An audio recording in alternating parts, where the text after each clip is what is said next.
The rain fell softly on the quiet streets of Maple Grove, creating gentle ripples in the puddles that lined the sidewalk. Marcus Thompson stood at his office window on the 40th floor, watching the city below blur into watercolor streaks. At 42, he had everything money could buy. His investment firm had made him wealthy beyond most people's dreams. His penthouse apartment overlooked the park. His garage held 3 luxury cars. But none of it filled the emptiness that had settled in his chest since Sarah's death 2 years ago. The grandfather clock in his office chimed 6 o'clock. Time to go home to his daughter Emma. At 8 years old, she was the only light left in his carefully organized world. Since Sarah's passing, Marcus had hired the best nannies money could find. Most lasted only a few months before Emma's quiet sadness and his own demanding schedule drove them away. Then 6 months ago, everything changed when Lily Parker knocked on his door. Lily was different from the others. She was 26, with gentle eyes and a warm smile that seemed to reach Emma in ways no one else could. Within weeks, his daughter was laughing again. She looked forward to coming home from school. She talked about art projects and story time. For the first time since losing Sarah, Marcus felt hope creeping back into their lives. But lately, something had been bothering him. Every evening at exactly 7:30, after Emma was tucked into bed, Lily would gather her things and leave. She always seemed tired, almost sad, as she walked toward the elevator. Marcus had tried making conversation, offering her rides home, even suggesting she stay for dinner. But Lily politely declined each time, saying she had somewhere important to be. Where could she possibly need to go every single night? The question had been eating at him for weeks. Tonight, as Marcus drove through the rain-soaked streets toward home, he made a decision. He needed to know what was pulling Lily away from them every evening. Not because he didn't trust her, she had proven herself to be wonderful with Emma. But because he was starting to care about her, and her mysterious disappearances worried him. When he arrived at his apartment, the familiar sounds of home greeted him. Emma's laughter echoed from the living room, mixed with Lily's gentle voice reading aloud. Marcus loosened his tie and walked quietly toward the sound. And then the princess realized that the real treasure wasn't gold or jewels, Lily was saying, her voice full of warmth. It was the people who loved her for exactly who she was. Emma clapped her hands together. Read it again, Lily. Please. How about we save it for tomorrow night? Lily suggested, smoothing Emma's blonde hair. It's almost bedtime, sweetheart. Marcus watched from the doorway as Lily helped his daughter into her pajamas, brushed her teeth, and listened patiently to Emma's prayers. There was something so natural about the way they moved together, like they had been a family for years instead of months. After Emma was asleep, Marcus found Lily in the kitchen, packing her bag with the same quiet urgency she showed every night. Lily, he called softly. She looked up, startled. Oh, Mr. Thompson, I didn't hear you come in. Emma's all settled for the night. She had a good day at school, finished all her homework, and ate most of her dinner. Thank you, Marcus said, studying her face. She looked pale, tired. Are you feeling all right? You seem stressed lately. Lily forced a smile. I'm fine, just tired. You know how it is. But Marcus didn't know. That was the problem. He knew almost nothing about this woman who had become so important to both him and his daughter. He knew she was reliable, kind, and that Emma adored her. But where did she go each night?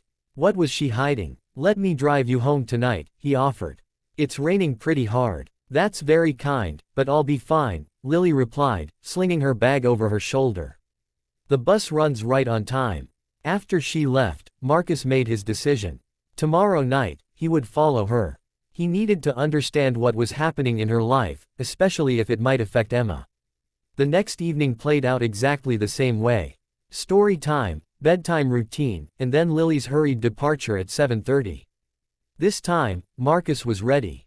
He had arranged for his neighbor, Mrs. Chen, to listen for Emma while he stepped out for a quick errand.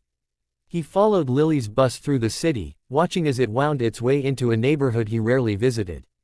The buildings here were older, smaller, with narrow streets lined by modest homes and small businesses. When the bus stopped, Lily got off and walked quickly down a tree-lined street.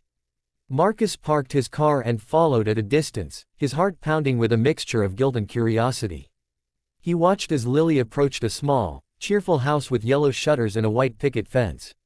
Light glowed warmly from the windows, and Marcus could see movement inside. Lily knocked softly on the door, and it opened immediately. A woman appeared, older, with graying hair and a face that lit up the moment she saw Lily. They embraced tightly, and Marcus heard the older woman say, "There's my girl. How was your day, sweetheart?" But what Marcus saw next made his breath catch in his throat. Lily stepped aside, and there in the doorway stood a young boy.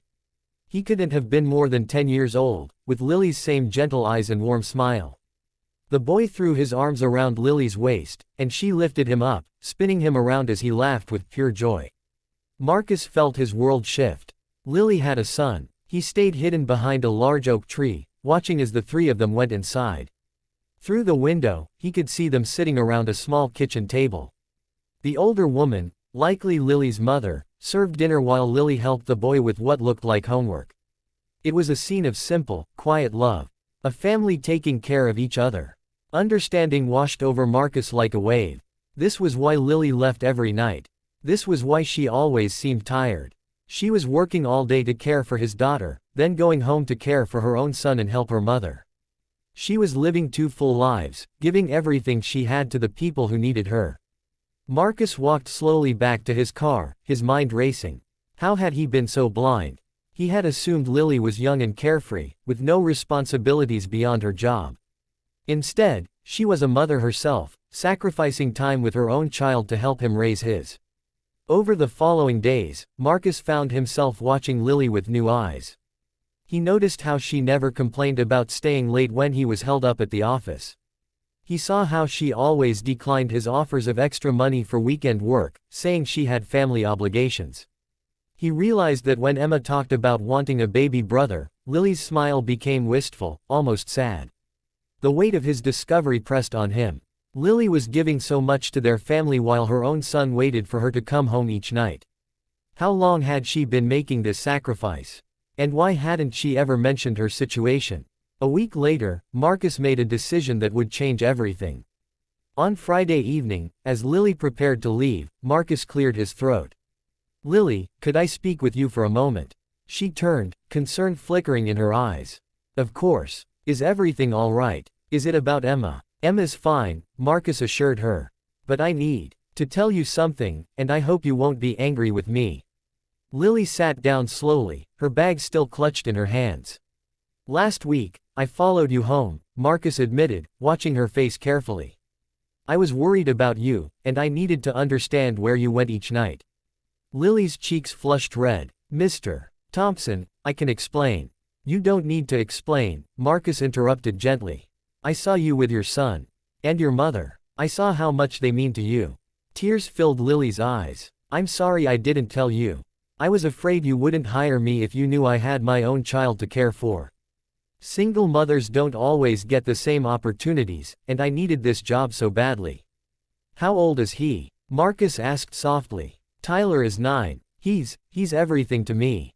My mom helps while I'm here, but I hate that I miss so much of his day. I hate that he eats dinner and does homework without me most nights." Her voice broke slightly. "But this job pays well enough for us to keep our house, and Emma needs me too." Marcus leaned forward. "Lily, you've given our family something we thought we'd lost forever. You've brought joy back into this house. Emma adores you, and honestly, so do I. You've become part of our family." Lily looked up, surprised by the warmth in his voice. "I have a proposition," Marcus continued. "What if Tyler and your mother came to live with us? The penthouse has plenty of room. Tyler could attend Emma's school, it's an excellent program. Your mother could help with both children, and you wouldn't have to choose between taking care of my daughter and being there for your son." "Mr. Thompson, that's incredibly generous, but I couldn't possibly." "It wouldn't be charity," Marcus said firmly. "It would be family. Real family. The kind where everyone takes care of everyone else." Lily stared at him, tears streaming down her face. "Are you sure? It would change everything." Marcus smiled, feeling lighter than he had in months. "I'm counting on it. Emma needs a brother. You need to be with your son. And I need all of you. You've already changed everything, Lily. You've made us whole again." As the rain continued to fall outside, Lily Parker finally stopped running between two worlds. She had found something she hadn't dared to hope for, a place where love multiplied instead of divided, where caring for others didn't mean sacrificing the people who mattered most. Sometimes the most beautiful discoveries happen when we stop looking for what we think we need and start seeing what's already right in front of us.